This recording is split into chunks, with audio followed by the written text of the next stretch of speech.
Good morning, everybody. Well, it's a lovely morning. I think it was like 52 degrees this morning, which is a welcome relief.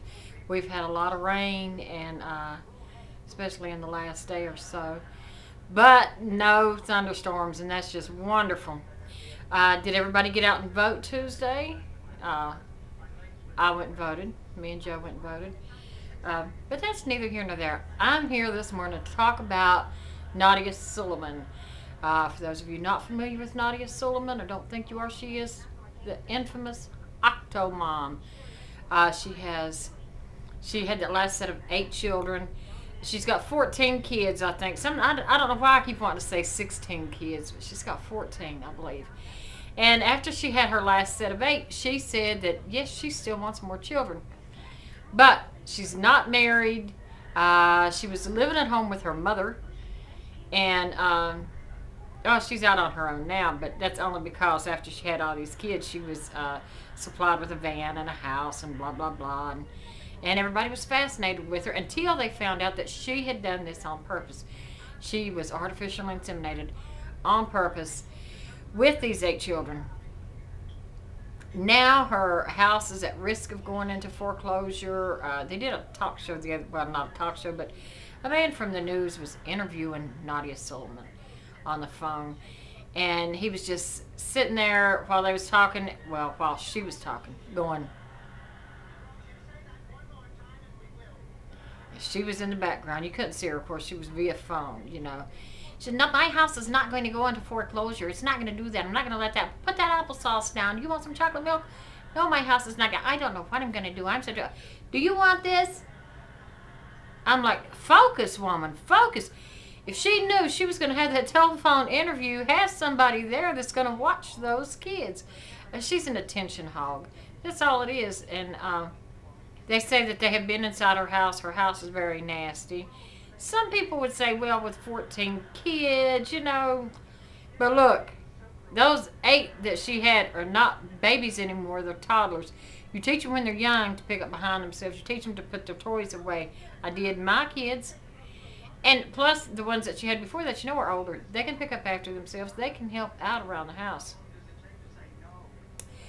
Now, my kids, I know from the time they were still in diapers, were putting their own toys back into the toy box.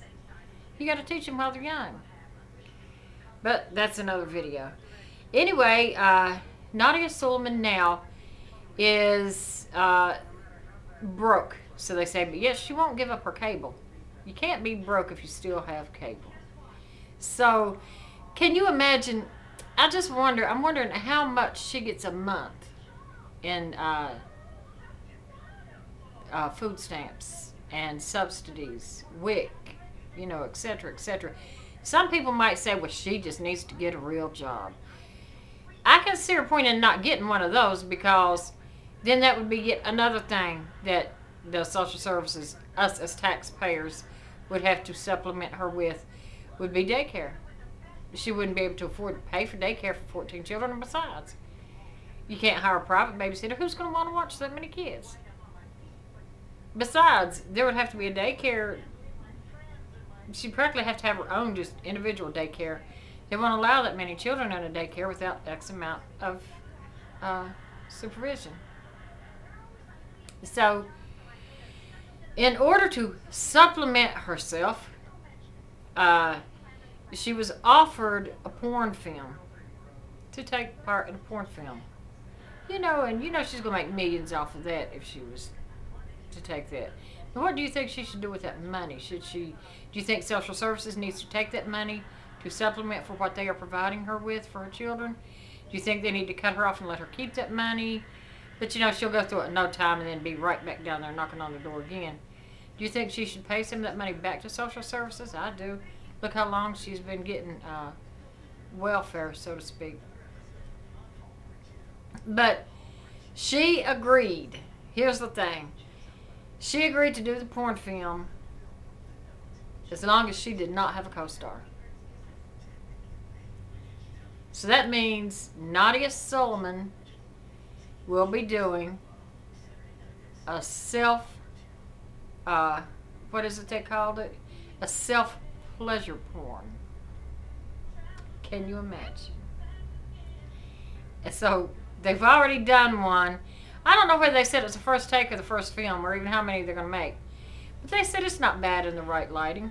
And then they turned the lights off in that room where it's pitch dark. And they said, no, that's not bad. So, you know, she's going to do this. Yes, she's going to make money on it. But it's people are going to buy it or download it or whatever they're going to do with it just to say that they saw it. And then they're all going to get a good laugh. And that's all it's going to be. But she'll be making money on it, you know. I just think it's distasteful. I think if it were the woman next door, let's say the woman next door to either me or you or anybody, that had 14 kids, kept a nasty house, lived on welfare, the welfare would be in there so quick. And much less if they found out that this average woman next door had downloaded porn to make money off of. They would step in there and take her children away from her, citing her as an unfit mother.